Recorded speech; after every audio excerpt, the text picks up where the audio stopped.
الحي وأتوب إليه أستغفر الله العظيم الذي لا إله إلا هو الحي القيوم وأتوب إليه أستغفر الله العظيم الذي لا إله إلا هو الحي القيوم وأتوب إليه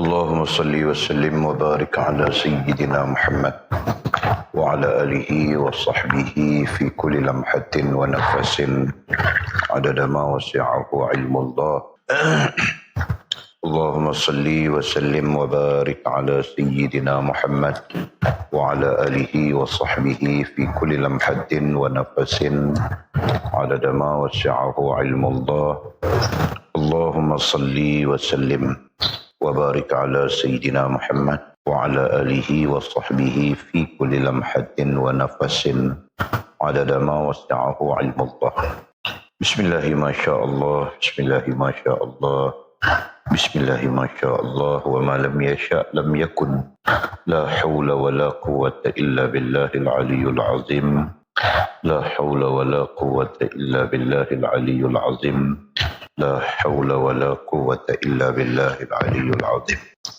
اللهم ارحمنا بالقرآن واجعله لنا إماما ونورا وهدى ورحمة اللهم ذكرنا منه ما نسينا علمنا منه ما جهلنا وارزقنا تلاوته آناء الليل وأطراف النهار واجعله لنا حجة يا رب العالمين اللهم افتح لنا فتوح العارفين وارزقنا فهم النبيين واجعلنا من عبادك الصالحين والمتقين يا رب العالمين بسم الله الرحمن الرحيم قال مصنف رحمه الله تعالى نفعنا الله بعلومه وبكتابه في الدارين اللهم امين يا رب العالمين وبعد قال tajuk bau kita 309 kesabaran dan rasa sakit tu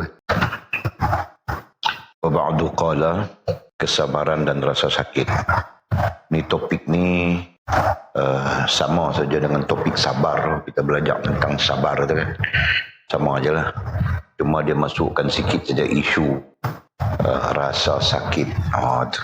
Maksudnya bila kita ditimpa sakit jadi bagaimana kita bersabar tentang itu. Di Musannif Imam Ghazali rahimahullah ta'ala dia bawa topik itulah sebab menurut Imam Ghazali ada dua perkara yang menyebabkan manusia berbimbang sampai-sampai boleh jadi syirik. Ada dua perkara menurut beliau, menurut dia. Nombor satu tentang rezeki dan nombor dua tentang pihak sakit. Jadi dua hal kan? Satu tentang rezeki, nombor dua tentang pihak sakit. Jadi dia ambil satu part daripada dua part antara rezeki dengan sihat sakit ni, dia ambil part sihat sakit kemudian dia kaitkan dengan bagaimana kesabaran terhadap isu sihat sakit tu. Yalah, kalau kita tengok Ibnu Athaillah Iskandari dalam Tanwirul Qulub dia ambil part rezeki, dia cakap tentang rezeki kaitan. Okey. Jadi kata musannif, barang siapa ingin selamat daripada azab Allah Subhanahu wa taala, siapa ingin selamat daripada azab Allah Subhanahu wa taala, memperoleh pahala dan rahmatnya dalam masa yang sama memperoleh pahala kita sebut kebajikan lah dan rahmatnya dan kasih sayang Allah SWT serta masuk ke dalam syurganya serta nantinya. Teks Arabnya dia ada perkataan nantinya masuk ke dalam syurganya. Hendaklah ia menahan dirinya dari keinginan kepada keduniaan. Menahan diri itu yang disebut sabar tu. Jadi sabar itu adalah berkaitan dengan menahan diri daripada keinginan kepada keduniaan. InsyaAllah tabarakallah. Hendaklah ia bersabar atas kesengsaraan. Bila dia menahan diri daripada keinginan kepada keduniaan, hendaklah ia bersabar atas kesengsaraan dan bencana dalam kehidupan dunia. Allah Subhanahu wa taala berfirman berkaitan dengan sabar ni. Allah Subhanahu wa taala berfirman, "A'udzubillahi minasyaitonirrajim. Wallahu yuhibbus sabirin." Dan ingatlah, Allah sentiasa mengasihi orang-orang yang sabar. Surah Ali Imran ayat 146. Nah, ini menjadi dalil kepada kepentingan sabar itu. Nah, adapun pada sisi kita, sabar itu merupakan salah satu sifat rohaniah mukmin, itu nombor satu. Kemudian yang lain pula menyebut sifat bagi takwa, kan? Jadi kita pandang kedua-duanya sekali, kita tengok dua-dua sekali. Sabar itu salah satu daripada sifat rohaniah mukmin, rohaniah orang beriman, itu satu pandangan yang kita terima. Dan lagi satu, sabar itu adalah sifatnya bagi takwa ataupun orang-orang yang bertakwa. Kita terima pakai dua-dua. Okey, jadi dalil yang terkait dengan sabar, itulah surah Al-Imran ayat 146. Dan ingatlah, Allah sentiasa mengasihi orang-orang yang sabar.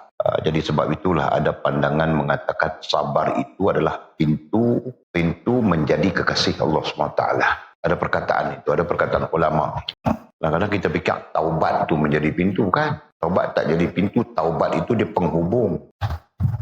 Taubat itu sifat yang menghubungkan kita dengan Allah SWT, daripada tak ada hubungan kepada berhubungan. Taubat. Tapi sabar ni pintu kepada menjadi kekasih Allah. Itu di antara perkataan para ulama lah. Kalau tak salah yang menyebut perkataan itu sama ada Hasan Al-Basri ataupun Stari As-Saqati.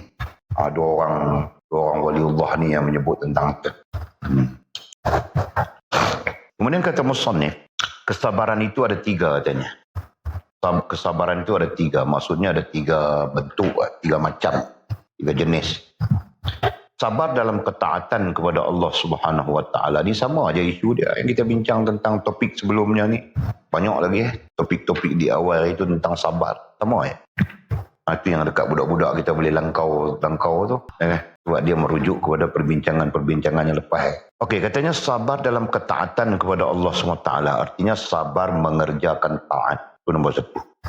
Sabar dalam ketaatan mengerjakan taat kepada Allah Subhanahu wa taala. Pertama, kedua, sabar terhadap hal-hal yang diharamkan Allah Subhanahu wa taala. Jadi ada kalanya yang diharamkan tu perkara tu diharamkan, tapi di sisi kita ada keinginan, ada kecenderungan dan sebagainya. Jadi sabar terhadap hal itu sesuatu yang baik, sesuatu yang wajar. Yang ketiganya, sabar serta sabar atas musibah. Sabar atas musibah ketika mendapat gangguan jiwa katanya. Ketika mendapat gangguan jiwa, ini terjemahannya. Kalau ikut teks Arabnya, maksudnya adalah dia sebut, teks Arab tu dia menyebut mengguncang perasaan. Kalau kita terjemahkan, maknanya sesuatu yang mengguncang perasaan kita. Kawan ni dia, penterjemah ni dia sebut mendapat gangguan jiwa. Gangguan jiwa tu sakit jiwa. Mengguncang perasaan kita.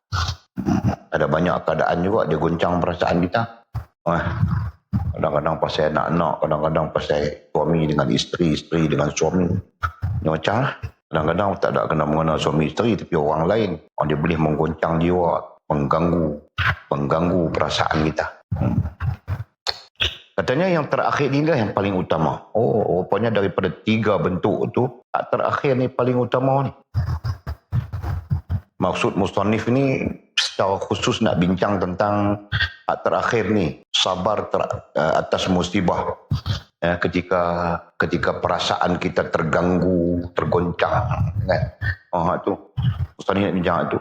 Sebab sabar terhadap hal yang pertama bincang dah, lepas dah kita lama dah. Sabar terhadap hal yang kedua pun kita bincang dah. Jadi musannif fokus hak ketiga ni, sabar atas musibah ataupun sesuatu yang mengganggu, menggugat perasaan kita. Dia fokus yang ni. Masya Allah, tabarakallah. Ni isu depresi lah. Bahagian daripada isu depresi. Okey. Katanya barang siapa bersabar dalam ketaatan kepada Allah Subhanahu wa taala pada hari kiamat kelak, Allah memberinya Allah memberinya 300 darjat di syurga. Macam mana 300 darjat? Allahu a'lam. Cuma dalam konteks ilmu ni, barangkali musannif ni kutip daripada hadis Nabi SAW ataupun riwayat di atas riwayat para ulama yang menyebut 300 darjat di syurga. Macam mana 300 darjat? Kita tak tahu. Sementara tinggi masing-masing darjat itu, ketinggian darjat itu masing-masing setiap satunya adalah setinggi antara langit dengan bumi. Itu pergi ke tinggi pula dah. Lagi kita tak tahu nak sebut tinggi itu macam mana. Sebab isunya bukan ukuran. Ini majas kepada kemuliaan, majas kepada nikmat Allah SWT yang namanya syurga. Kemudian katanya, barang siapa bersabar terhadap perkara-perkara yang diharamkan Allah Subhanahu wa taala pada hari kiamat, diharamkan oleh Allah SWT pada hari kiamat. Itu ada perkataan nanti sebenarnya. Pada hari kiamat Allah Subhanahu wa taala memberinya 600 darjat di syurga. Kan tadi sabar terhadap ketaatan, sabar melakukan taat, Allah bagi 300 darjat di syurga, tinggi satu-satu darjat antara langit dengan bumi. Manakala bersabar terhadap perkara-perkara yang haram, nanti di hari akhirat Allah SWT memberi 600 darjat di syurga. Di sana menunjukkan sabar terhadap yang haram itu lebih besar, ya, berbanding sabar untuk melakukan ketaatan. Rasional dia ada tu, rasional dia ada. Kemudian katanya, dan tinggi setiap darjat itu adalah setinggi antara langit ketujuh dan lapisan bumi ketujuh. Lagi besar juga tu. Sabar melakukan taat, ketinggian darjat itu setinggi antara langit dengan bumi aja. Berarti langit di atas, bumi yang di atas kepala kita lah. Okay. Manakala yang ini lapis langit yang ketujuh dan lapis bumi yang ketujuh. Berarti lebih besar, lebih luas darjat yang diberikan oleh Allah SWT. Okey, tauhid. Itu yang kedua. Yang ketiganya, barang siapa bersabar atas musibah. Macam mana pula isunya bersabar atas musibah? Pada hari kiamat, Allah SWT memberinya 700 darjat. Tu. Dan tinggi darjat itu adalah setinggi Arash dan bintang Kartika. Arash dan bintang Kartika. Bintang Kartika ni ada istilah dia pada sebut dia. Bintang apa? Ada dalam hadis Nabi SAW. Bintang apa? Kita nak sebut kita ingat. Ada nama bintangnya. Bintang Suraya. Saraya kah? Suraya kah? Suraya kah? Tak ingat. Tapi bunyi macam tu lah. Ada satu hadis dalam hadis Nabi SAW. Bintang yang paling tinggi sekali daripada bintang-bintang yang ada. Kita pun tak tahu bintang-bintang tu tinggi mana kan. Jarak kita tak tahu. Tapi yang paling tinggi sekali daripada semua bintang, namanya bintang, itulah yang kita confuse nama dia. Suraya kah? Saraya kah? Tapi dalam hadis sebut betul lah. Suraya. Baik, nama orang Suraya. Pandai orang kira sebut nama orang. Ada dalam hadis begitulah. Tapi di sini disebut bintang Kartika. Tak salah kita, bintang Kartika ni disebut oleh orang-orang ulama-ulama Indonesia, ulama-ulama Jawa dia sebut Kartika. Jadi kita tabikkanlah Suraya. Jadi pada statement yang kita baca ni menunjukkan bahawa sabar terhadap musibah itu lebih besar ganjaran di sisi Allah Subhanahu wa taala dan lebih tinggi darjat di sisi Allah Subhanahu wa taala berbanding sabar mengerjakan taat dan sabar meninggalkan yang diharamkan. Masya-Allah. Kemudian kata musannif, diriwayatkan dari Nabi Muhammad sallallahu alaihi wasallam bahwa baginda bersabda, Allah Subhanahu wa taala berfirman. Baginda bersabda, Allah SWT berfirman, berarti dengan sendirinya menunjukkan ini adalah hadis qudsi. Kan? Okey, apa sabdanya? Apa firmannya Allah SWT dan disabdakan oleh Nabi? Katanya, tidak ada hamba yang ditimpa bencana lalu bergantung padaku. Tidak ada hamba yang ditimpa bencana. Dia ditimpa bencana, tapi dia bergantung padaku, Allah SWT. Ku ay Allah SWT. Nah, bergantung itu istilahnya tawakal lah. Kita sebut itu supaya kita tak keliru istilah. Kadang-kadang sebut tawakal, kadang-kadang sebut bergantung, kadang-kadang sebut berharap. Dia merujukkan kepada makna satu saja. Ya. Baik sebut bergantung, baik sebut berharap, baik sebut perkataan tawakal itu sendiri, nah dia adalah hal yang satu, dia adalah hal yang sama. Ya. Ataupun lebih tepat kita mengatakan bahawa apapun pemaknaan yang kita sebut tadi, bergantung, berharap, dia adalah pemaknaan kepada tawakal itu sendiri. Begitu makna kepada tawakal itu sendiri. Okey, jadi tidak ada hamba yang ditimpa bencana lalu bergantung padaku, bergantung pada Allah SWT. Kalau kita nak dobit airkan dia, berharap, berhajat, itu semua dia tu. Apa lagi? Jadi kita sebut apa dia? Berharap, berhajat, tawakal. Itu daripada satu istilah. Okey, kemudian katanya, melainkan aku memberinya sebelum ia memohon kepadaku. Katanya Allah SWT memberinya, berarti memberilah. Allah SWT memberinya sebelum ia memohon kepadaku, sebelum dia minta kepada Allah SWT. Allah bagi ya. Kalau dia sentiasa bergantung kepada Allah SWT, tawakal kepada Allah SWT, ya, sebelum dia minta Allah SWT bagilah. Maksudnya begitu. Kemudian katanya, dan aku mengabulkannya sebelum ia berdoa kepadaku. Bahkan sebelum dia berdoa kepada Allah, Allah kabul. Allah mengabulkan siaplah. Masya-Allah. Jadi kita pun tak faham lagu mana, kita tengok terus. Tidak ada hamba yang ditimpa bencana lalu bergantung pada makhluk selain aku. Sama. Teks dia berlawanan tadi. Melainkan aku menutupkan baginya pintu-pintu langit. Jadi kalau kita bergantung kepada makhluk selain daripada Allah, panggil makhluk. Allah SWT tutup pintu-pintu langit. Tapi kalau kita bergantung dengan Allah SWT, ketika ditimpa bencana, ketika ditimpa musibah ni maksudnya, ya. Ketika ditimpa bencana, ketika ditimpa musibah, kita bergantung dengan Allah, kita berharap dengan Allah, kita berhajat kepada Allah, kita bertawakal kepada Allah SWT. Allah SWT memberi sebelum ia memohon kepadaku. Jadi sebelum kita minta kepada Allah, Allah Ta'ala bagi dah apa dia? Rahmat, keampunan, apa saja. Dan kemudian katanya Allah mengabulkannya sebelum dia berdoa kepada aku. Sebelum kita minta berdoa pada Allah, Allah kabul siaplah. Itu terkait dengan siapa? Terkait dengan hamba yang bergantung, berhajat, bertawakal kepada Allah. Tapi sebaliknya, hamba yang bila ditimpa musibah, bila ditimpa bencana, dia tidak bergantung kepada Allah. Baliknya dia bergantung kepada makhluk lain Allah SWT. Jadi apa yang Allah lakukan? Katanya, aku menutupkan baginya pintu-pintu langit. Jadi pintu langit ini dikaitkan dengan doa kita, permohonan kita naik. Itu ada hadis sahih tentang itu. Ya, sebab doa kita ni diangkat oleh para malaikat naik. Jadi kalau pintu langit itu tertutup, berarti doa kita tak naik. Itulah pemaknaannya. Doa kita tidak diangkat. Hajat kita tidak diangkat. Masya Allah. Tabarakallah.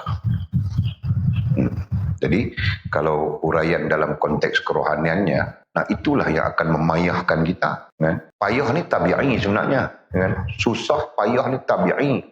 Kita jangan ingat orang yang kita nampak senang tu dia tak payah. Ui payah Dia lagi kan. Kita duduk lagu kita ni, orang nampak senang. Sebenarnya kita payah.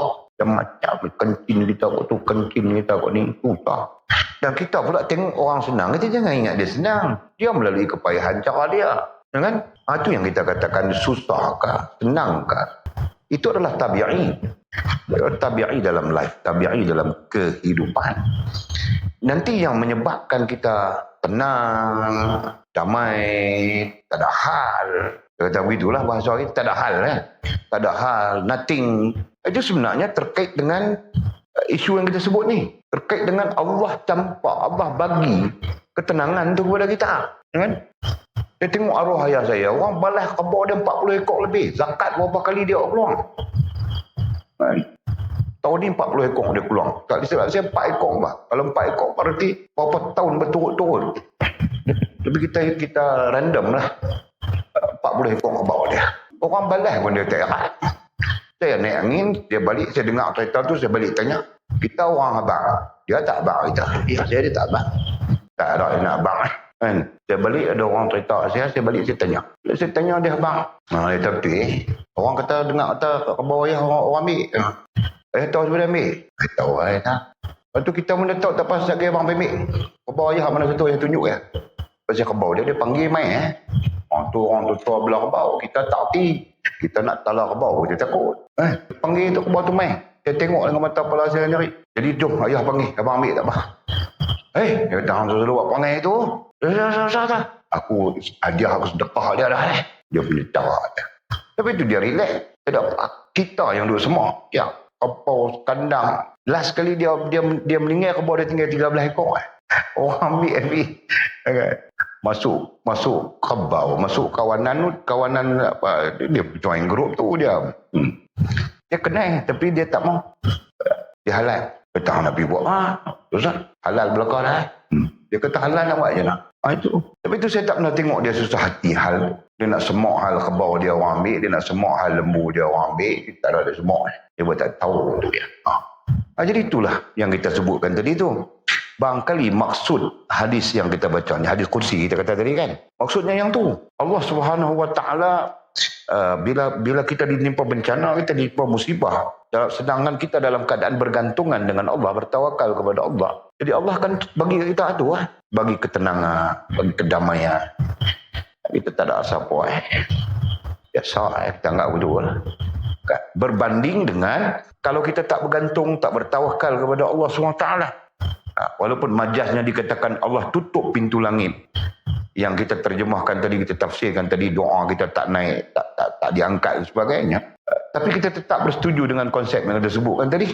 Allah tak bagi kita kedamaian. Allah campakkan kepada kita tu keresahan, kebimbangan, kan, kepayahan. Itu yang tidur tak boleh. Semua tidur tak boleh. Tidur gaya nak tidur nampak masalah tu. Tidur nampak masalah ni. Lepas tu sakit jantung. Kan? Lepas tu kan darah tinggi lu. Darah tinggi main test BP tu pro nyata naik. Pasal apa ni 3 hari tak boleh tidur. Pasal apa tak boleh tidur? Dia kait dengan stres.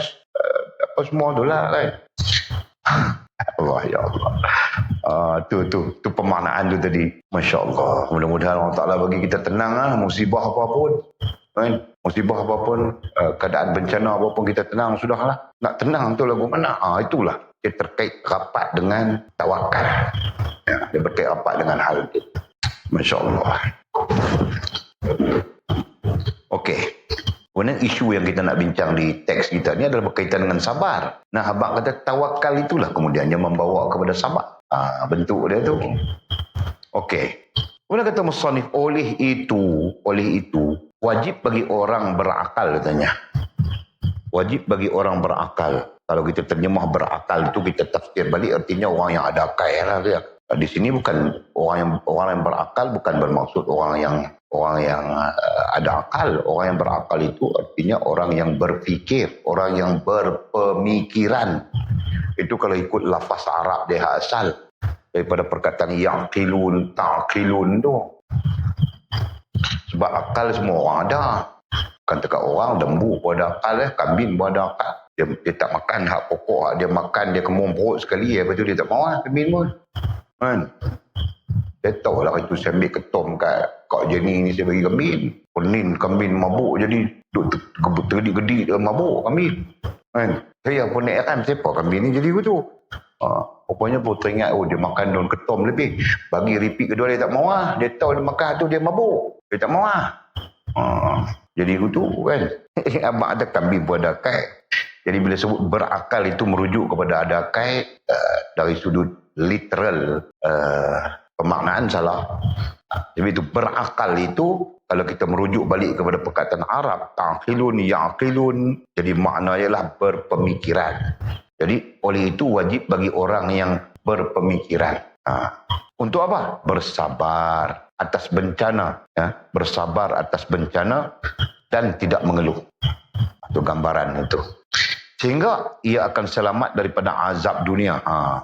Sehingga ia akan selamat daripada azab dunia dan akhirat. Sebab bencana yang paling keras adalah yang ditimpakan kepada para nabi dan para wali.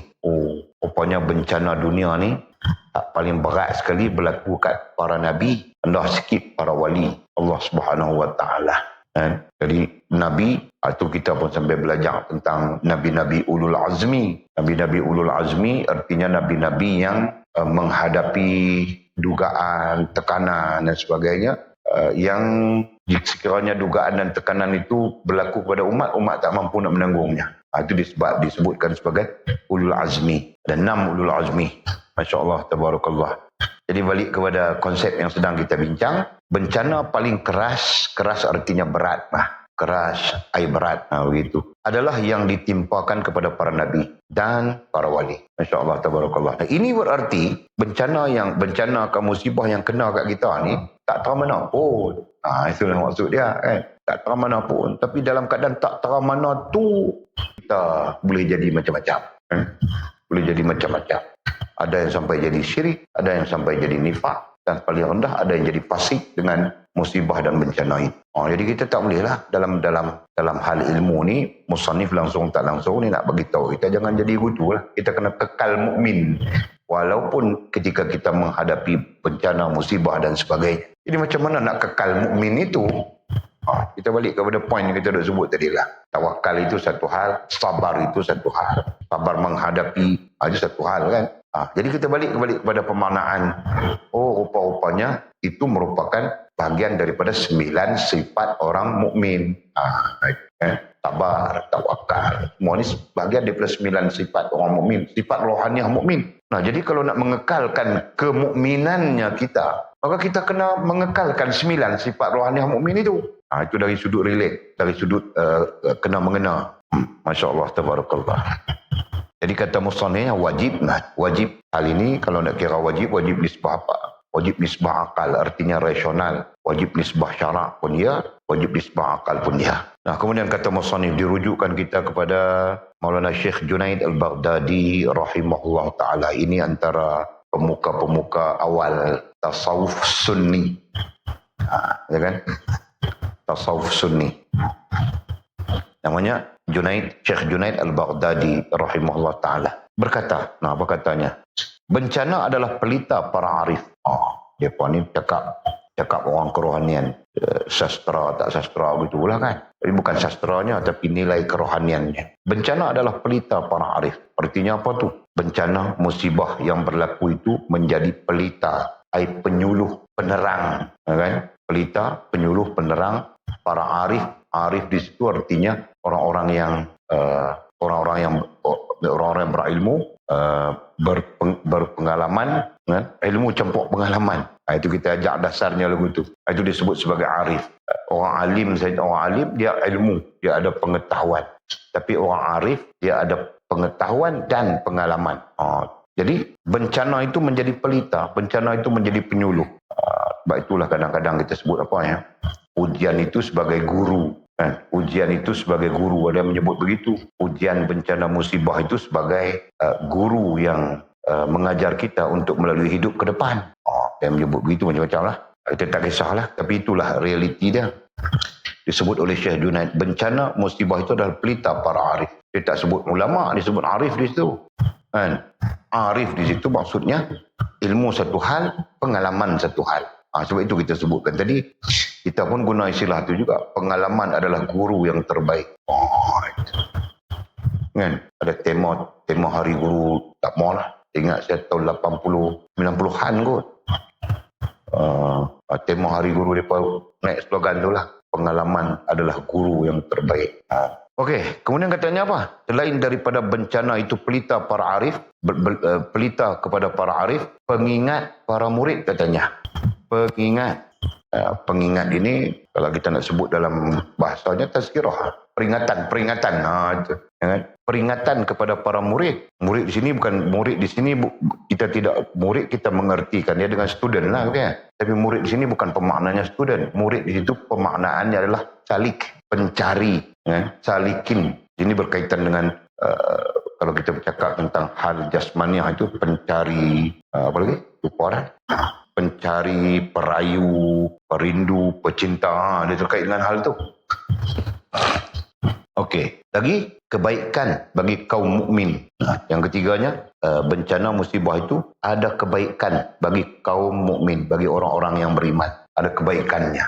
Kebaikannya macam mana? Kita sebut tadi itu antara yang kita sebut sebelumnya. Tadi kita sebut panjang lebar tu. Kalau mukmin itu bersabar, Allah bagi 300 darjat di syurga. Kan? Kemudian meninggikan darjat itu, setiap satu darjat itu setinggi langit dan bumi. Apalagi terkait dengan musibah. Kalau sabar atas musibah itu, Allah SWT bagi 700 darjat di syurga. Setiap satu darjat itu antara arash dengan bintang Kartika itu kita sebut tadi kan. InsyaAllah la hawla wa la quwwata illa billah. Okey, faham. Kemudian katanya, dan kebinasaan bagi orang-orang yang lalai. Manakala bencana itu pula jadi kebinasaan. Bencana ya, bencana itu jadi kebinasaan bagi orang-orang yang lalai. Lalai ini dikaitkan dengan hubungan dengan Allah Subhanahu wa taala, hubungan dengan agama. Ya, sama ada hubungan dengan agama ataupun disebut hubungan dengan Nabi. Jadi kalau kita lalai dalam hubungan terhadap Allah, terhadap agama, itulah yang menjadi kebinasaan kepada kita. Kita cakap kita tak usah sebut orang, payah cakap kita. Kemudian kata musannif, seseorang tidak akan, bukan musannif kata, ini masih lagi Junaid Baghdadi. Seseorang tidak merasakan manisnya keimanan sebelum ditimpakan kepadanya bencana. Sementara ia merasa senang dan sabar. Ia merasa senang dan bersabar. Teks seseorang, apapun teksnya, tidak merasakan manisnya keimanan. Padahal iman ini ada rasanya. Ya. Iman ada rasanya. Sebab dia termasuk di dalam rohaniah. Adapun hal rohaniah itu antaranya adalah rasa. Kan? Antaranya adalah rasa. Jadi iman ada rasanya. Kalau tanya kita pun tak tahu nak jawab rasa macam mana. Sebab kita pun tak sampai. Kita andaikan begitulah. Kita muhasabah begitulah. Ya. Tapi tentang rasa iman itu ada hadis sahih. Dalam arti kata lain, ada rasa iman. Hal lain pun ada rasa, takkan iman tak ada rasa. Nabi sebut hadis tu bunyinya, kita tak ingat redaksinya, tapi bunyinya disebut halwatul iman. Dalam part of hadis itu disebut halwatul iman, kemanisan iman. Nah ini berarti adalah tentang iman ni ada rasa dia lah, rasa manis, rasa pahit, rasa apa ada lah, maksudnya. Okey, jadi bila kita balik kepada perkataan Junaid Baghdadi ni, katanya seseorang tidak merasakan manisnya iman, manisnya keimanan.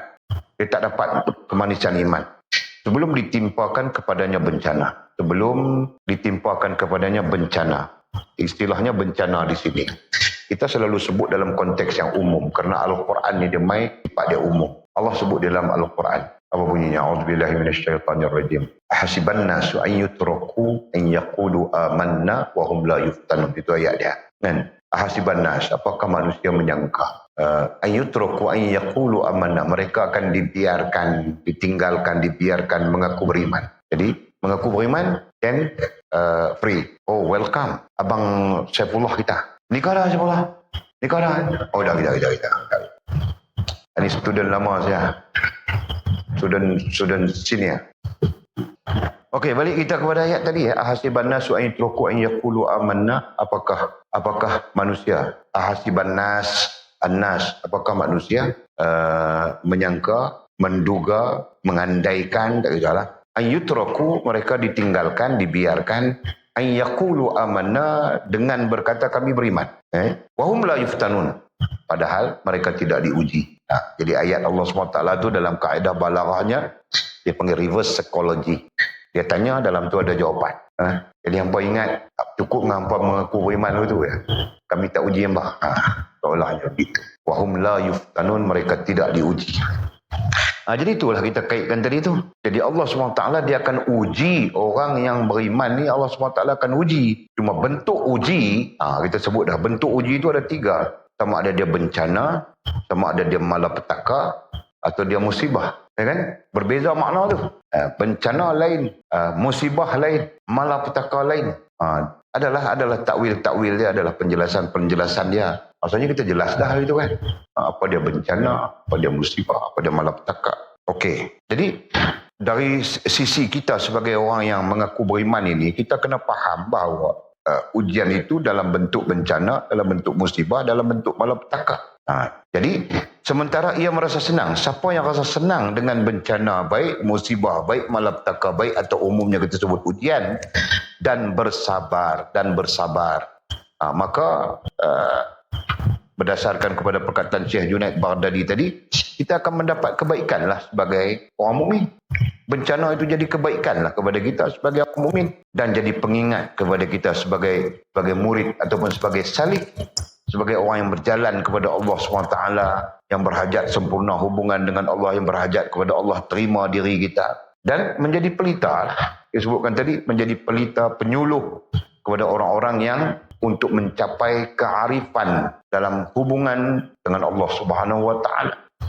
Masya Allah, tabarakallah. Jadi seolah-olah bencana itu boleh bagi kita ilmu. Maknanya begitulah. Boleh membawa kita kepada ilmu sehingga kita nampak dengan akal, nampak dengan hati dalam hal hubungan kita dengan Allah Subhanahu Wa Taala dan agama.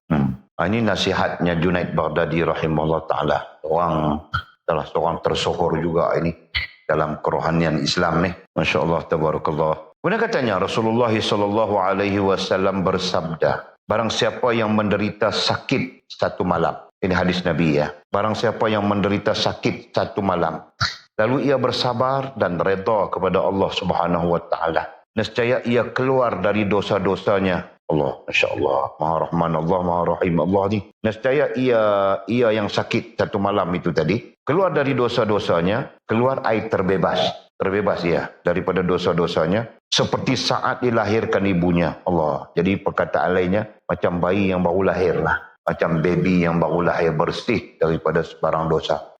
Masya Allah. Nabi SAW bersabda begitu. Barang siapa yang menderita sakit satu malam, lalu ia bersabar dan redha kepada Allah SWT. Sabar dengan sakitnya. Benar redha kepada Allah SWT. Adakah kita sifat tu? Redha juga, sabar juga, pergi merungut. Itu keadaan kita mungkin lah kan. Sakit perut, 2-3 hari sakit perut, merungut. Awal sakit perut ni. Merungut kat bini kita.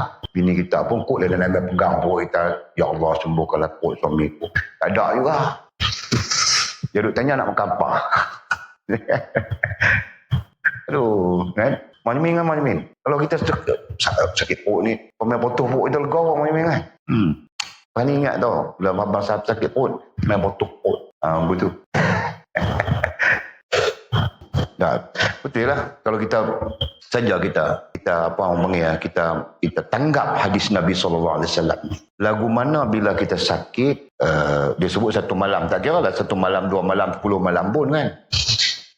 Lalu ia bersabar dan redha kepada Allah SWT. Kita nak tanggap perkataan Nabi ini supaya kita boleh lalu. Kalau keadaan itu berlaku kita boleh lalu, dan kita boleh bersabar, dan kita boleh redha.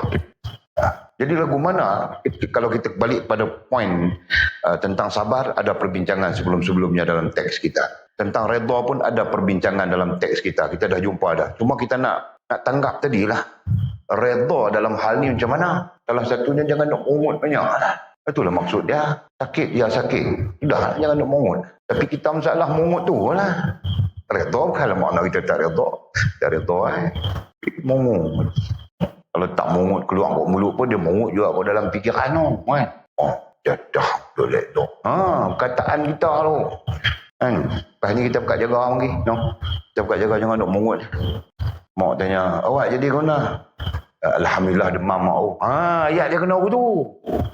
Alhamdulillah demam, alhamdulillah sakit perut. Mungkinlah kita kata api lah andaian kita. Daripada sakit perut, kenapa? Atau makan apa?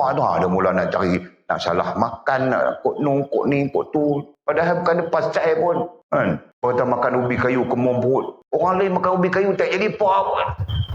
Itu contoh. Ya, kan? Ini bukan salah ubi kayu.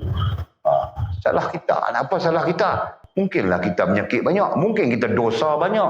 Pergi kot tu, baru kita selamat lagi. Ya. Tidak tak boleh. Sama lah hal apa pun dia. Sakit dia macam mana kot. Tak andaikan macam tu, baru kita boleh selamat. Nak ambil hak Nabi kata ni. Nescaya ia keluar dari dosa-dosanya. Ia keluar air bebas kita daripada dosa-dosa kita. Seperti saat air waktu dilahirkan ibunya. Nak ambil hadu tu. Nabi kata, Nabi sebut tu. Makam hadis ni kita tak tahulah fadail ke apa. Kita tak ingat.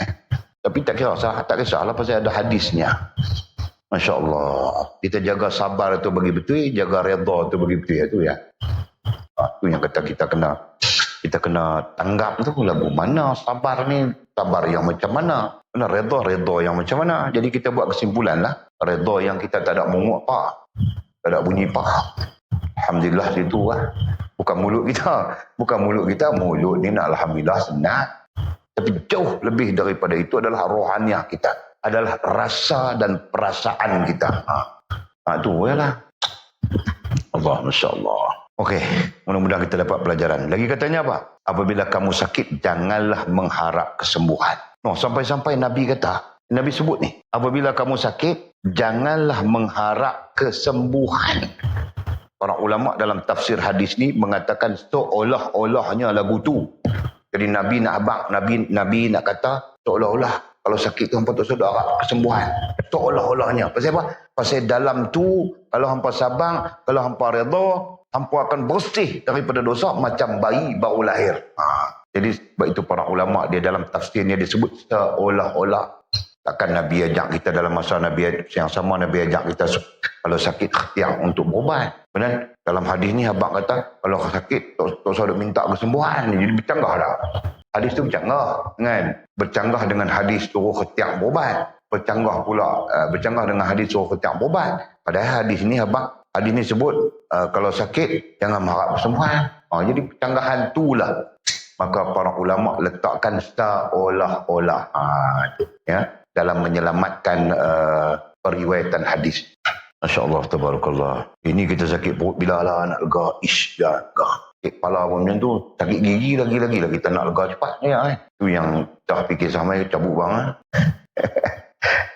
Jadi tabi'i lah, tu tabi'i. Soal tabi'i terkait dengan jasmaniah itu bukanlah dilarang oleh Allah Subhanahu Wa Taala. Yang penting rohaniah kita tu betul. Tu ya. Kemudian kata Musannif Ad-Dhahhak radhiyallahu taala anhu, sahabat ni Ad-Dhahhak. Nama dia apa? Atau nama betul dia? Perawi hadis juga. Ada nama betulnya tapi digelarkan dengan Ad-Dhahhak kerana dia sentiasa gelak. Kata Dhahhak itu maknanya gelak. Kan? Gelak setia. Jangan main ada orang macam tu. Dia gelak Bila pun gelak no? Di mana saya jumpa seorang dia gelak. Dia tak ada cakap ke gelak dah. Kan? Sampai orang tengok muka dia pun orang gelak dah. Kira-kira kalau jumpa tu lagu tu lah kan. Dia pun tengok kita. Ada orang tu. Dia di mana tak? Okey, tu dia digelarkan dengan Ad-Dhahhak ni. Nama dia betul tak silapnya Abdul Qais kah? Kalau tak salah. Okey, tak kisah lalu mana pun. Sahabat Nabi radhiyallahu anhum ajma'in berkata, apa dia kata? Barang siapa tidak ditimpa bencana, perkataan tidak ya, key point ni tidak ditimpa bencana, kesusahan atau musibah selama 40 malam. Selama 40 malam. Ada hadis redaksi yang sama. Dalam 40 hari 40 malam. Jadi merujuk kepada 40 hari, selama 40 hari 40 malam tu dia tak ada musibah apa. Tak ada bencana apa, tak ada kesusahan apa. Ia tidak memiliki kebaikan di sisi Allah Subhanahu Wa Taala. Ini perkataan Ad-Dhahhak, sahabat Nabi. Ini bukanlah satu hukum, ini bukanlah satu kepastian. Ya, dia lebih kepada nasihat ataupun tazkirah lah. Dia lebih kepada tazkirah. Jadi siapa-siapa dalam tempoh 40 hari, jadi 40 hari itu kira siang malam lah, ia tidak memiliki ia tidak ditimpa bencana, dia tak ada bencana apa berlaku kat dia, tak ada kesusahan apa berlaku kat dia, tak ada musibah apa berlaku kat dia. Satu antara tiga ini ataupun ketiga-tiganya, kan? Sebab pengertian tu berbeza tu. Bencana lain, kesusahan lain, musibah lain. Dari sudut semua tu dipanggil ujiannya. Semua tu dipanggil ujiannya. Cuma kategori itu, dengan kategori itu yang berbeza. Kesusahan di sini dia bubuh bencana kesusahan. Kalau kita ada lagi satu malapetaka, itu berdasarkan kepada majoriti ulama diguna istilah itulah. Tak apalah walau macam mana pun. Tempoh dia selama 40 hari. 40 hari atau 40 malam. Selama itu, kalau dia tak ditimpa bencana, tak ada kepada dia bencana, tak ada kepada dia ataupun kesusahan ataupun musibah, salah satu, ia tidak memiliki kebaikan di sisi Allah. Jadi kita ni tak ada kebaikan apa sebenarnya di sisi Allah SWT. Allah, insyaAllah. Nah, jadi maksud sebaliknya adalah, kalau kita ada kebaikan di sisi Allah SWT. Mesti Allah SWT akan uji kita. Maksudnya begitulah. Dan tidak ada kebaikan yang paling besar sebenarnya melainkan beriman dengan Allah SWT. Kebaikan itu bukan diukur dengan bayang kita. Kebaikan itu bukan diukur dengan puasa kita. Kebaikan itu diukur dengan iman. Diukur dengan Islam, diukur dengan ihsan. Beriman, berislam, berihsan. Itu ukuran dia. Kalau tak ada ukuran itu, ataupun kita panggil agama itu ukuran dia. Masya Allah, tabarakallah. Okey, jadi kalau kita tak ada, kalau kita memang tidak ditimpa dengan bencana kah, kesusahan kah, musibah kah, jadi berarti kita tak ada kebaikan. Tak ada kebaikan ini dengan maksud yang kita sebut tadi lah. Ada something tak kena di iman kita. Ada something tak kena di iman kita. Sebab apa? Sebab tadi kita baca ayat, orang-orang yang beriman mesti diuji oleh Allah SWT. Secara umumnya begitu. Kalau literal ayatnya, kita tidak akan dibiarkan beriman, mengaku beriman macam tu saja. Melainkan Allah SWT akan uji kita. Itu berdasarkan kepada Al-Quran. Jadi bila Ad-Dhahhak sahabat Nabi ni kata macam tu, jelas menunjukkan maknanya kita tak ada kebaikan apa di sisi Allah. Kebaikan iman tu tak ada di sisi Allah SWT. Sebab kalau kita ada kebaikan iman, nescaya kita tetap diuji oleh Allah SWT dengan musibah kah, dengan kesusahan kah, dengan bencana kah, apa kah. Ini satu peringatan kepada kita. Jadi tak usah duk mungut lah kalau rezeki punya hal ni. Kan? Allah Ta'ala uji kita putih semakau. Allah, semakau esok kita beli 2 kilo tak ada hal dia kan. Okey. Bila kata musannif diriwayatkan Mu'az ibnu Jabal radhiyallahu ta'ala anhu berkata, Mu'az ibnu Jabal sahabat Nabi, antara sahabat aqrabin din Nabi sallallahu alaihi wasallam, sahabat yang dekat dengan Nabi, Sayyidina Mu'az ibnu Jabal. Nah, apa katanya? Apabila hamba yang beriman ditimpa sakit. Ini semua perkataan sahabat ni, selain Nabi, kata sahabat. Apabila hamba yang beriman ditimpa sakit, Allah Subhanahu wa taala berfirman kepada golongan kiri. Golongan kiri ini dipanggil ashabus shimal. Itu ada istilahnya dalam Al-Quran, sahibus shimal. Golongan kiri. Nanti tafsirnya ada. Apa katanya kepada golongan kiri ini? Apa kata Allah? Angkatlah pena darinya. Bila kita sakit, kita sabar, kita redha, Allah suruh golongan kiri. Dalam tafsir kata golongan kiri itu adalah malaikat lah. Golongan kiri malaikat yang catat keburukan semua. Golongan kanan malaikat yang catat kebaikan. Jadi Allah kata kepada malaikat yang mencatat keburukan ni, angkatlah pena darinya. Angkatlah pen, angkatlah kalam. Jangan duk catat apa, seolahnya begitu. Kemudian berfirman pula kepada golongan kanan. Dipanggil sahibul yamin. Dalam Al-Quran disebut ashabul yamin. Ya kan? Katanya apa? Allah firman apa? Tuliskanlah untuk hambaku sebaik yang dikerjakan oleh. Jadi Allah perintahkan yang di sebelah kanan, malaikat di sebelah kanan, supaya menulis, supaya mencatat sebaik yang dikerjakannya. Sebaik itu maksudnya kebaikan lah. Kan? Sebaik yang dikerjakannya, apapun yang dia buat ketika dia menghadapi sakit itu, catatkanlah sebagai kebaikan. Jadi key dia di situ sabar dengan redha. Itu kan? Jadi dicatat semua. Sakit perut, lari pinjaman bro, Allah catat sebagai kebaikan. Kan? Allah, Masya Allah, betul kan? Dia ada hadis tu, teringat lah. Kita teringat belajar dulu masa Maulana kita Syekh Syekul Hadis, kita baca kitab Mishkatul Masabih.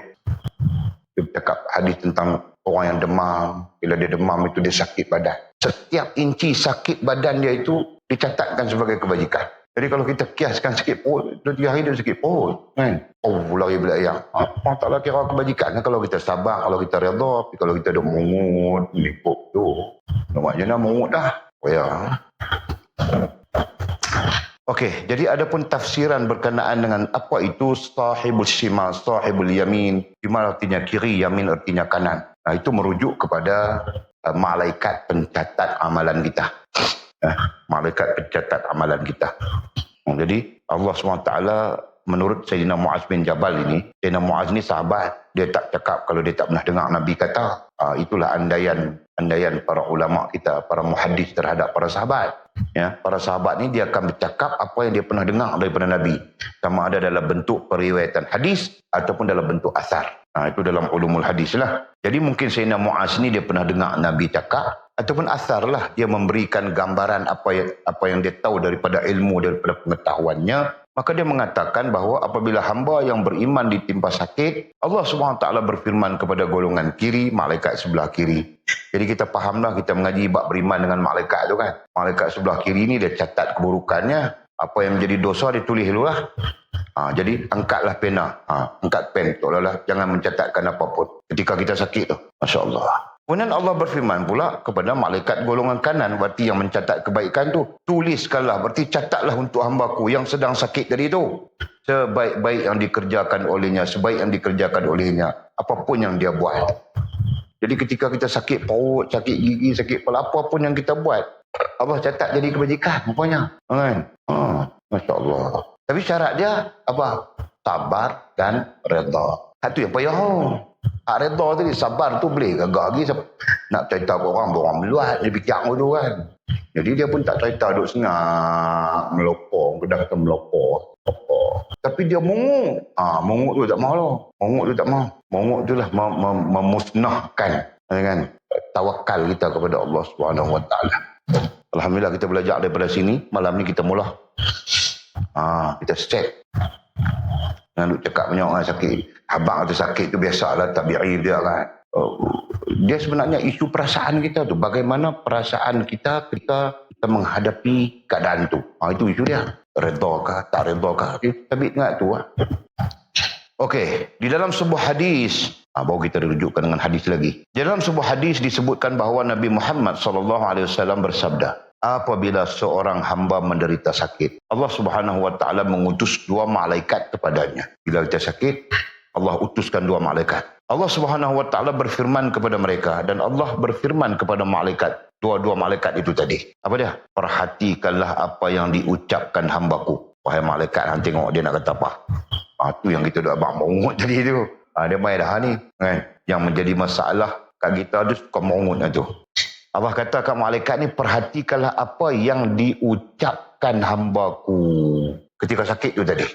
Kalau sakit tu alhamdulillah, subhanallah, alhamdulillah, Allahu akbar, alhamdulillah. Amin, terkait dengan sakitnya itu. Ini satu hal baik ni. Tapi takut bila terkait dengan sakit itu, kita bukan kata subhanallah, alhamdulillah, Allahu akbar, kita kata macam-macam. Elak lah.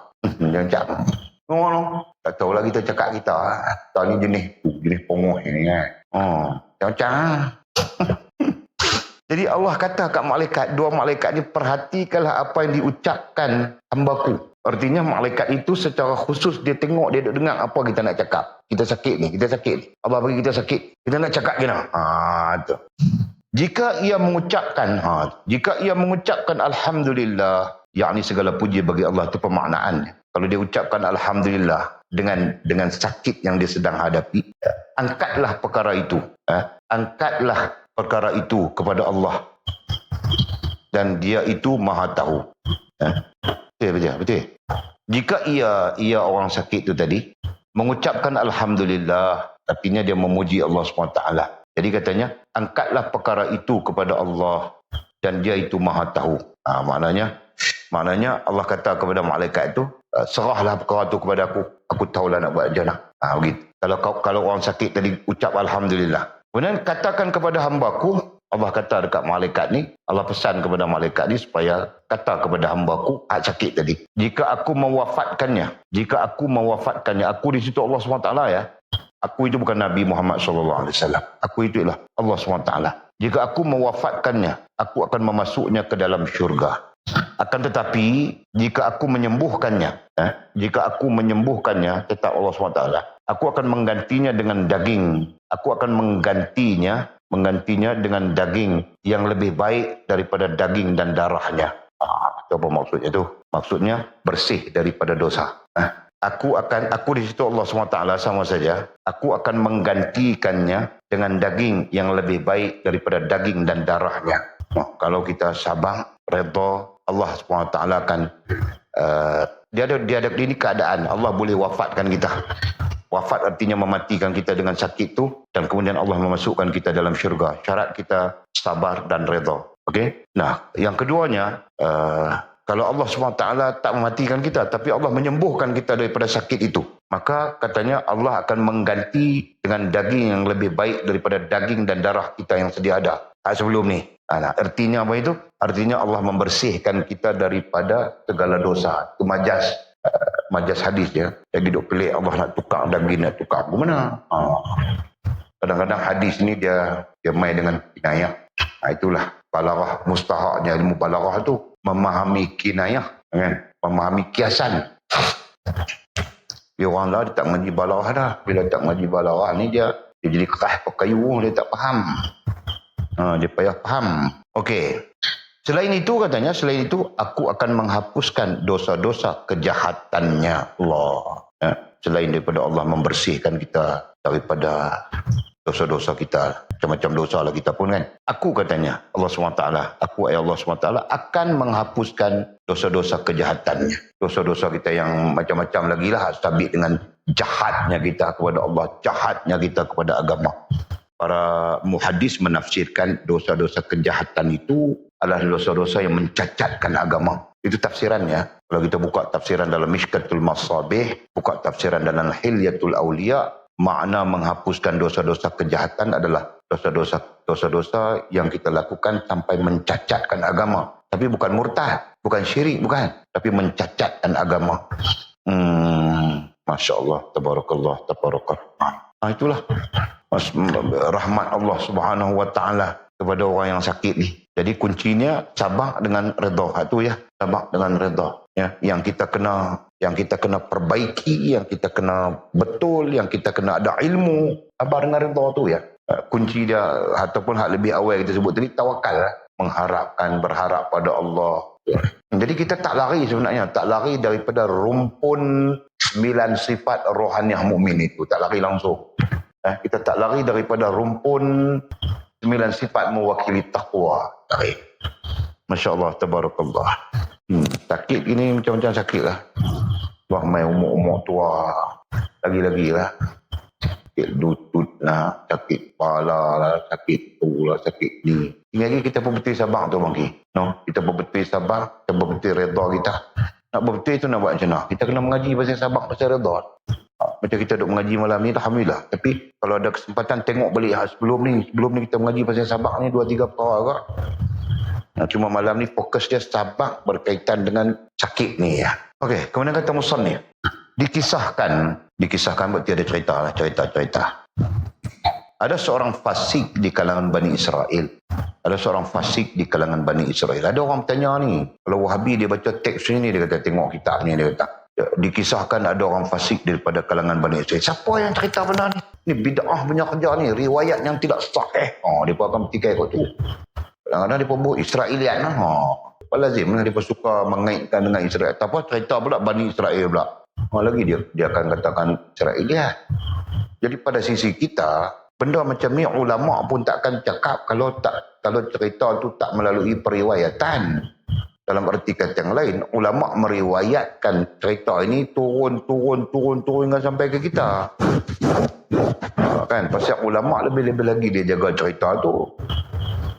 Bukan persoalan cerita dongeng ke cerita apa kan. Tapi ulama ni dia membawa pengajaran. Maka dia telah memastikan bahawa periwayatan itu sah dan memberi pengajaran dan pelajaran kepada umat. Jangan kita senang-senang nak dakwa kata Israeliat dan sebagainya kan. Kalaupun cerita-cerita Israeliat pun bukan salah pun pada sisi selama mana pengajarannya betul, pengajarannya baik, menepati syariat yang dibawa Nabi Muhammad SAW. Dan kita sebut fakta ni pasal apa?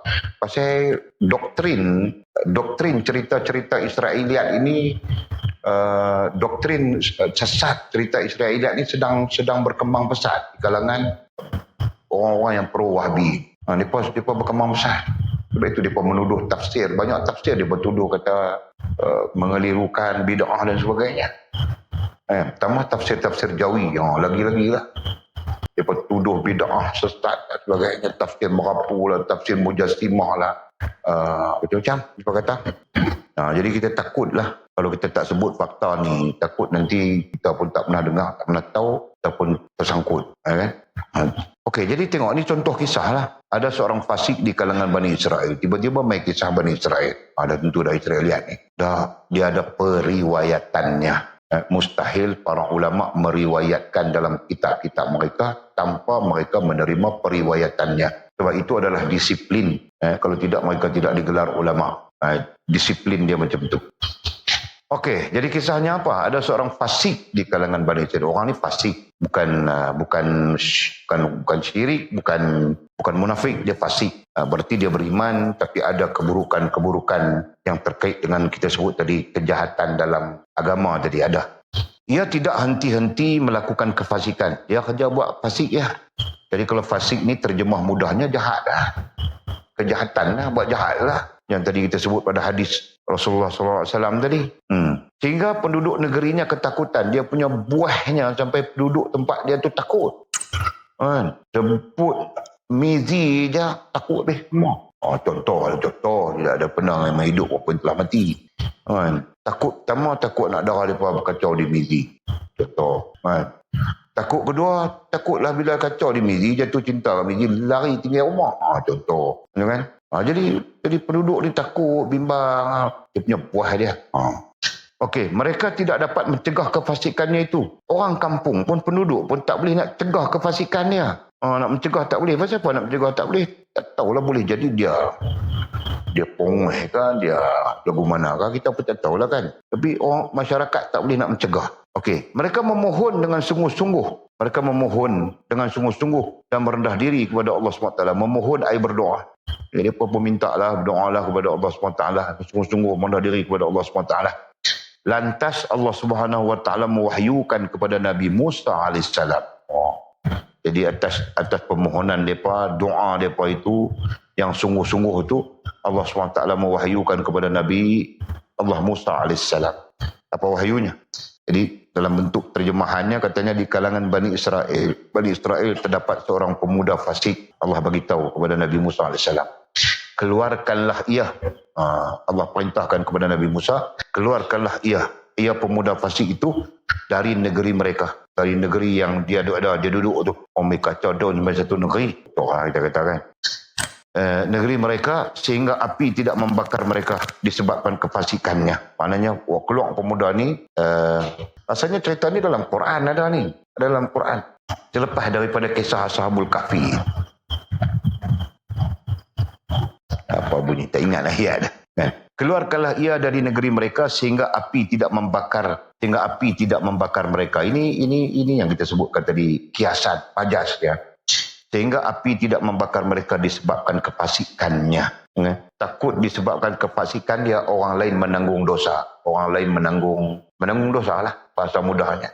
Jadi perkataan api tidak membakar mereka, perkataan api membakar, api membakar itu adalah kaitan dengan kefasikannya menyebabkan orang lain berdosa. Okey, kan? Kefasikannya menyebabkan orang lain berdosa. Contohlah, kan?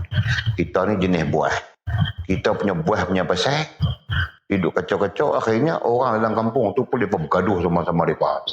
Itu sebagai kefasikan kita menyebabkan orang lain berdosa.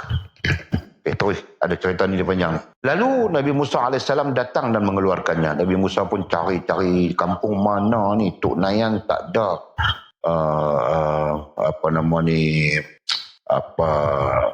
Satu negeri Kedah ni tak ada. Umpamanya, duduk di Puchong tu. Duduk di mana tu?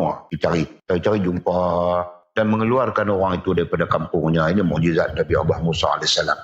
Orang kampung tu pakat takut lah. Cakap apa minta orang ni main Nabi Musa. Tahan keluar dari kampung, ikut aku. Ikut. Bangkali lah kan.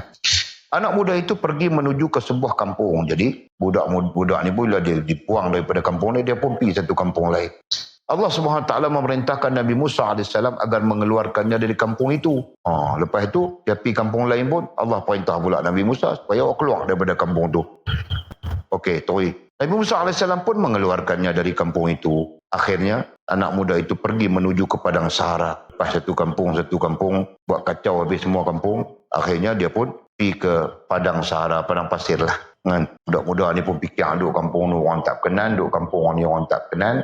Lah aku pergi duduk dalam padang pasir tak. Mungkin begitu kan. Yang Di situ tidak ada manusia. Di mana di padang pasir itu manusia tak ada. Dia pergi duduk orang tu. Masya Allah, tabarakallah. Di situ tidak ada manusia, tidak ada tumbuh-tumbuhan, tidak ada binatang buas ataupun burung. Bahkan burung pun tak ada. Padang pasir. Padang Sahara itu, di padang Sahara itu ia menderita sakit. Bila dia pergi duduk situ seorang-seorang, akhirnya dia sakit. Tanpa ada orang dapat menolongnya, siapa pun tak boleh tolong dia. Siapa nak tolong? Tak ada siapa. Manusia tak ada, binatang pun tak ada, tumbuh-tumbuhan pun tak ada, atau burung pun tak ada. Yang ada pasir lah, padang pasir. Padang Sahara, padang pasir. Okey, ia berbaring di atas tanah. Ketika sakit itu, dia pun berbaringlah di atas tanah. Patah pasir lah. Ia berkata di dalam hatinya, jika ibuku ada di sampingku. Dia berkata dalam hati dia.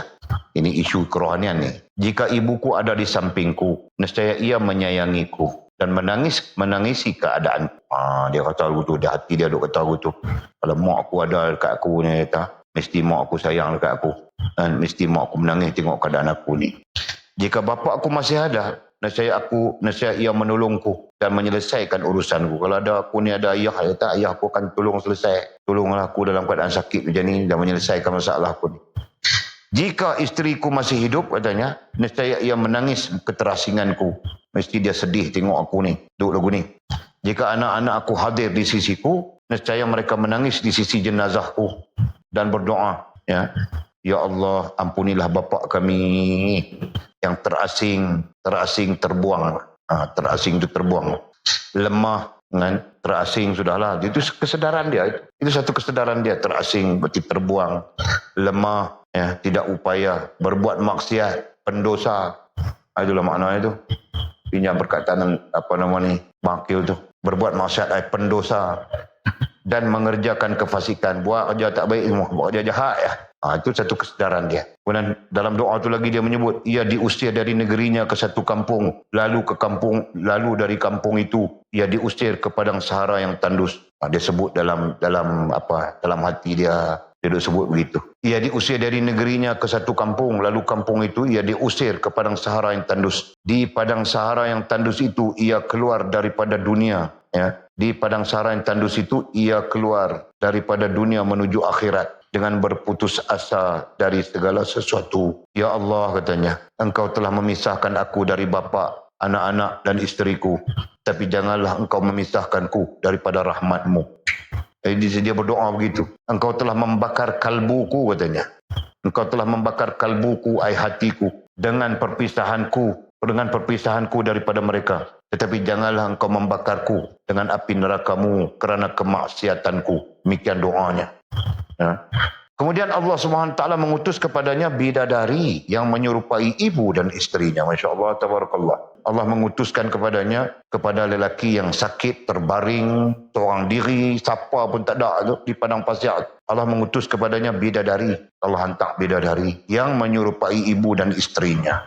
Di mana bidadari itu menyerupai ibu dan isterinya. Masya Allah. Para hamba yang menyerupai anak-anaknya. Allah hantar para hamba daripada bidadari juga yang menyerupai anak-anak dan malaikat yang menyerupai bapa. Ini apa ya?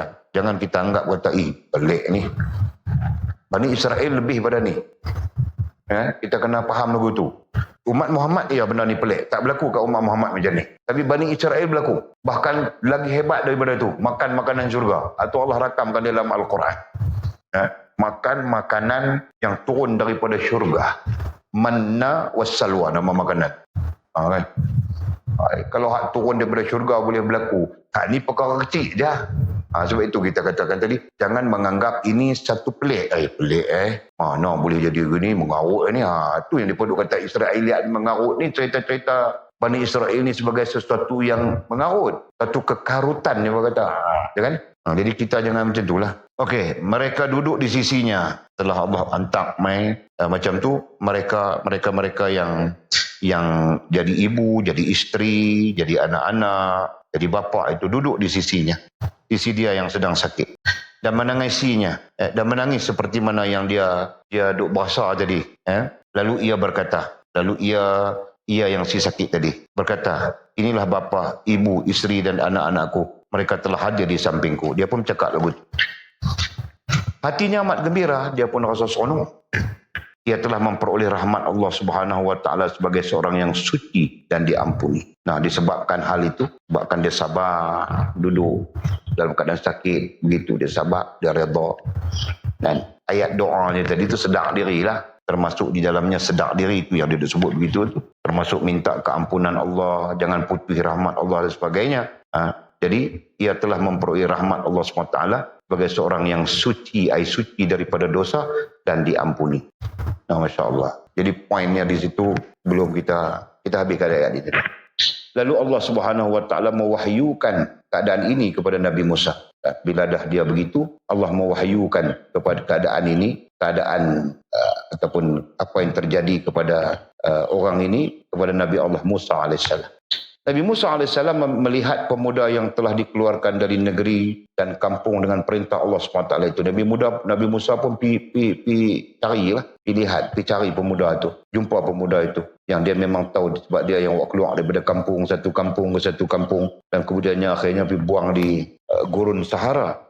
Ia pun menyaksikan bidadari-bidadari sekitarnya. Bahkan Nabi Musa AS melihat bidadari-bidadari di sekitar pemuda itu. Di sekitar orang itu. Oh, Nabi Musa tengok bidadari lah maknanya kan. Masya Allah. Lantas Nabi Musa AS bertanya, Tuhanku. Nabi Musa pun bila dia tengok macam tu, dia pun bertanyalah kepada Allah SWT. Sebab itu Nabi Musa ni antara gelarnya dia apa? Nabi Musa Kalimullah kan. Antara gelar kepada Nabi Musa adalah Kalimullah. Orang yang banyak cakap dengan Allah SWT. Aku Nabi ingat tu. Nabi Musa, Nabi Ibrahim sebagai apa gelarnya? Khalilullah. Dia ada gelar-gelar Nabi-Nabi Rasul-Rasul ni ada gelar-gelarnya. Jadi yang Nabi Musa itu Kalimullah. Khalil lain, Kalim lain. Kalim itu daripada perkataan kalam. Okey. Sebab dia disebut sebagai Kalimullah sebab dia antara lain dikatakan oleh para ulama adalah suka bertanya. Dia suka nak bertanya. Berarti dia belajar daripada Allah SWT. Tanya dengan Allah.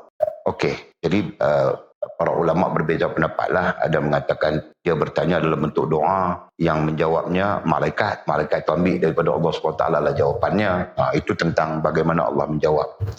Okey. Jadi Nabi Musa AS bertanya, Tuhanku, apakah ini pemuda yang pernah saya usir? Yang pernah saya usir dari negeri dan dari kampung itu dengan perintahmu. Nabi Musa tanya Allah. Allah menjawab Musa, aku telah merahmati dan mengampuninya. Betul lah pemuda itu. Pemuda yang aku perintahkan kepadamu supaya usir. Kemudian Allah memberitahu Nabi Musa, aku telah merahmatinya dan mengampuninya dengan rintihan di tempatnya. Rintihan itu rintihan sedar diri itu tadi. Di mana dia berada, di padang pasir adalah. Di tempatnya serta pengasingan dari kampung halaman. Dahlah dia sakit kan. Di tempatnya itu merujuk kepada keadaan dia sakit itu tadi. Kemudian serta pengasingan berarti tak ada siapa. Itu maksud tu. Ini kena jelas takut kita nanti salah faham. Dengan rintihan di tempatnya. Tempatnya itu keadaannya, hal dia. Kita pun sebut begitu, cuba kita letak diri kita di tempat kawan tu. Berarti kita masuk di dalam hal orang tu. Kan? Ini pakar-pakar kaunseling memang itulah istilahnya kan. Macam mana orang putihnya? Ya lupa. Put ourselves in the client's shoes. Itu ya. Empathy lah. Nak sebut dia ada istilah falsafah dia apa? Betul ya tu? Main orang putih betul ya? Dia pakar putih tu kita pergi cakap tentang Kuala Lumpur ni kita tak heran lah. Kalau mereka tak betul kita pergi cakap Kuala Lumpur. Tapi jangan melawak main. Saya bercakap dalam international conference. Brunei, Filipina, Indonesia, Thailand, Kemboja, Vietnam. Ada masa international 19. Saya tercakap orang putih. Yang duduk di bawah tu profesor semua. Kita dah cakap orang putih. Saya tak rasa salah pun. Tak rasa macam saya salah pun. Saya dah rasa betul itu ya. Allah, ya Allah. Okey. Apa lagi? Okey, tadi apa? Dengan rintihan di tempatnya, itu halnya sakit itu tadi. Serta pengasingan berarti tak ada siapa-siapa. Dari kampung halaman, pengasingan dari kampung halaman, itu ayatnya. Kemudian tak ada ibu, tak ada bapa, isteri dan anak-anak. Berarti seorang-seorang betul-betul. Aku mengutus kepadanya bidadari. Allah beritahu balik kepada Nabi Musa. Aku mengutus kepadanya bidadari dalam rupa ibu dan isterinya, serta malaikat dalam rupa bapaknya. Mereka berdoa, mereka mendoa agar Allah SWT mengasihinya atas kehinaan di dalam keterasingannya. Sebab itulah. Ini perkataan-perkataan ini dalam konteks kerohanian sangat penting. Pasal-pasal kata penting kita sebut supaya kita tak tertinggal ya. Ada di dalam hal kerohanian disebut hina diri. Faham tak? Nanti kalau kita bincang tentang kerohanian jauh ke depan, kita akan ada satu isu menghina diri kita sendiri. Padahal kalau kita baca hadis, hina diri tak boleh. Tapi ada isu hina diri, iaitu hina diri kita terhadap Allah Subhanahu Wa Taala. Ya Allah, aku pendosa. Ya Allah, aku ni buruk. Ya Allah, aku ni lemah. Ya Allah, aku ni jahil. Contohnya begitu. Kan? Ada bab tu. Okey, jadi katanya atas kehinaan di dalam keterasingannya. Sebab jika orang yang terasing itu mati, penghuni langit dan bumi menangisinya kerana kasih sayang kepadanya. Jadi aku di situ Allah SWT ya, aku Allah tidak mengasihinya padahal aku adalah zat yang maha pengasih dari semua yang mengasihi. Jadi bagaimana aku tidak mengasihinya? Kata Allah SWT kepada Nabi Musa, padahal aku adalah zat yang maha pengasih dari semua yang mengasihi. Apabila orang terasing sedang menghadapi kematian, Allah SWT berfirman, wahai para malaikatku, ini adalah orang yang terasing dan pergi meninggalkan anak-anak, keluarga dan kedua orang tuanya. Apabila ia mati, tidak ada seorang pun yang menangisinya dan berduka atas kematiannya. Kemudian Allah Subhanahu Wa Taala menjadikan salah satu malaikat menyerupai bapaknya dan yang lain menyerupai ibu, anak dan kerabatnya. Mereka datang kepadanya dan membukakan kedua matanya. Lalu ia melihat kedua orang tua dan keluarganya. Maka senanglah hatinya dan rohnya keluar dengan kebahagiaan dan sukacita. Kemudian ketika jenazahnya keluar, mereka mengiringinya dan mendoakannya di atas kuburnya hingga hari kiamat. Itulah firman Allah Subhanahu wa taala. A'udzubillahi minasyaitonirrajim. Allahu latifun bi'ibadihi yarzuqu man yasha wa huwal qawiyyul aziz. Allah Maha lembut tadbirnya serta melimpah-limpah kebaikan dan belas kasihannya kepada hamba-hambanya. Ia memberi rezeki kepada sesiapa yang dikehendakinya, yakni menurut peraturan yang telah ditetapkan, dan dialah yang maha kuat lagi maha kuasa. Surah Asy-Syura ayat 19. Ayat ini berkaitan dengan hal ni rupanya. Ataupun musannif mengaitkan ayat ini, surah Asy-Syura ayat 19 ini berkaitan dengan kisah ni. Masya Allah, tabarakallah. Tapi kita ayat ni dalam banyak-banyak ustaz duk abang ni dah tarik rezeki. Saya tahulah, saya pun tak hati kan. Kalau kata ayat ni kalau kita duk baca, dia ada rezeki nanti mai. Mai mencurah-curah. Lepas tu kawan pun baca ambil bertahun. Tak pernah dia pasal rezeki mai mencurah-curah. Dia duk imagine mencurah-curah macam hujan. Kata dia tak mai begitu. Dia kalut, dia kata mengaut ni ayat dia. Itu mudarat dia tu. Itu jangan duk ajak begitu. Jadi ustaz ni kita jangan ajak orang begitu. Kalau nak suruh baca pun, zikirlah. Ini adalah sebahagian daripada zikir misalnya. Itu kan? Tak payahlah duk kait dengan lagu tu, lagu ni. Kecuali kalau kita bercakap disiplin lain. Kalau disiplin akidah, ibadah adab, disiplin tauhid, fiqh, tasawuf, dia tak boleh begitu. Lain kalau kita bercakap disiplin ilmu hikmat misalnya. Dia tak apa.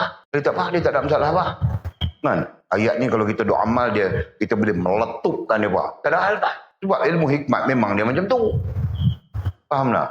Yang tak boleh ni kita kaitkan dengan dalam konteks akidah, ibadah dan adab. Sangat tak boleh. Sangat tak kena. Itu kalau kita pun jadi tok guru majak orang lain pun kita pastikan benda tu. Kalau hang nak tahu, nak amal ayat ni, hang nak faham lagu tu, hang kena masuk belajar ilmu hikmat. Baru hang tahu dia tak salah. Tak salah betul dia kok. Sebab ilmu hikmat pun dia ada disiplin dia kan. Bukan main godam tu ya. Okey, subhanallah. Jadi pengajarannya kepada kita apa? Teks yang kita baca panjang cerita ni, hak kisah Bani Israel, teks yang mudah aja. Dia reda. Peringkat pertama dia jahat, buah tak ada arah. Maksud dia lagu tu lah. Kan? Plastik tak boleh kira apa ni, sampai kampung tak puas hati ni. Lempar pergi kampung lain. Kampung tu pula tak puas hati. Rosot habis kampung. Dia punya pasal ya. Dia lagu tu punya jahat kan, punya buah. Lah akhirnya sekali Allah perintahkan Nabi Musa bawa pemuda ni pergi tahu padang pasir. Seolahnya begitulah. Kan? Bila duduk padang pasir tu dia insaf di situ rupanya. Bila dia duduk seorang terasing, tak ada siapa. Dia sedap, dia insaf. Bila dia insaf tu dia pun start hati dia berinteraksi dengan Allah SWT, kan? Sampai-sampai mengaku dia berdosa, maksiat dan sebagainya, kan? Dia mohon supaya jangan putihlah rahmat Allah misalnya. Ini semua lambang-lambang sedar diri dia, satu.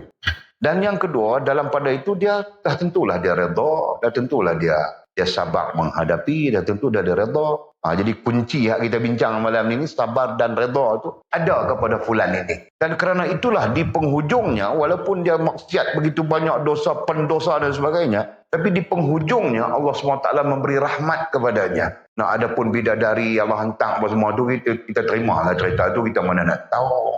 Tak hidup tanya bidadari tu tahu mana agaknya. Aku mana nak tahu saya pula. Aku tak bisa tengok. Kan, duk tengok awet siam lalu teluk pendek tu, tu lah. Temak tengok kan. Jadi tak tahu. Jangan duk tanya saya pula lah. Bidadari lagu mana jangan duk tanya. Jadi at the end penghujungnya, Masya Allah, tabarakallah, tabarakarrahman, dia mendapat rahmat Allah Subhanahu Wa Taala. Sekalipun awalnya dia pendosa, kita katakan begitu. Ya. Atas sabarnya, atas redanya, menyebabkan Allah SWT mengampunkan dosa-dosanya. Sampai dia kembali kepada Allah Subhanahu Wa Taala dengan apa? Dengan senang hati, rohnya keluar dengan penuh kebahagiaan, penuh sukacita. La haula wala quwwata illa billah. Senang. Sebab isu mati husnul khatimah ni adalah isu yang diajar oleh baginda Nabi SAW, perlu dicari.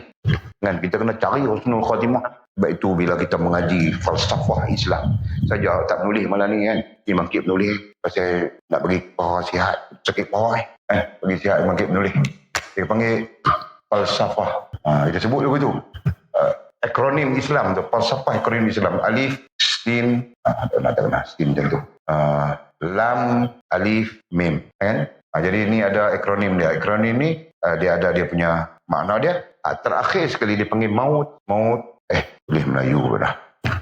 Dia panggil mautu, al-mautu bihusnil khatimah. Al-maut bihusnil khatimah. Maut, mati dalam keadaan yang baik. Al-maut berarti mati. Isim ma'rifah tu. Berarti kerana dia isim ma'rifah itulah para ulama memaknakan dia sebagai mencari. Orang ulama itu mencari kematian yang baik. Jadi istilahnya kena cari ya. Kematian yang baik ni kita kena cari. Bukan boleh lagu kita tak fikir tak apa. Kan? Dia kena fikir. Maksud mencari kematian yang baik ni artinya kita kena fikir macam mana aku nak mati yang baik. Mati yang baik kena buat baik. Buat baik. Itu makna dia. Kan? Macam mana aku nak mati dalam istilahnya husnul khatimah. Macam mana aku nak husnul khatimah? Husnul khatimah ni kena bertaubat. Bertaubatlah, maksud minta ampun lah. Sebagainya. Kan boleh duduk nganga tengok TV Hindustan, Bangladesh lah. TV Bangladesh pun masuk dah lah. Kan? Kita tak tahu berapa tahun dah tak tengok TV. Banyak ada channel Bangladesh lah ni. Ya, tak boleh buat cerita. Kita ni daripada cerita, kita tak tahu sebab kita tak tengok. Pada channel Bangladesh ada. Lepas tu sikit hari channel Vietnam lah. Channel Nepal. Lepas tu bagi negara, bagi kat pok pendatang ni. Bagi gitu ya. Aku tengok. Ini datang Sanifullah Alam. Kita sambung sikit lagi. Ibnu Alha berkata. Wallahu'alam. Sikit tu tapi tak apalah. Allah alam biswabiya wa kamaqal. Allah insyaAllah. Tak ada soalan baru tu. Soalan tak? Allah Akbar. Allahu'alam. Bismillahirrahmanirrahim. Alhamdulillah wassalatu wassalamu ala rasulillah. اللهم افتح لنا فتح العارفين وارزقنا فهم النبيين واجعلنا من عبادك الصالحين. اللهم اهدنا الصراط المستقيم صراط الذين انعم الله من النبيين والصديقين والشهداء والصالحين. اللهم ربنا افتح بيننا وبين قومنا بالحق وانت خير الفاتحين. اللهم اعنا على ذكرك وشكرك وحسن عبادتك. اللهم فقهنا في الدين وعلمنا التأويل. اللهم فقهنا في الدين وعلمنا التأويل. اللهم فقهنا في الدين وعلمنا التأويل. صلى الله على سيدنا محمد وعلى آله وصحبه وبارك وسلم. والحمد لله رب العالمين. تقبل الله منا ومنكم. أقم الصلاة.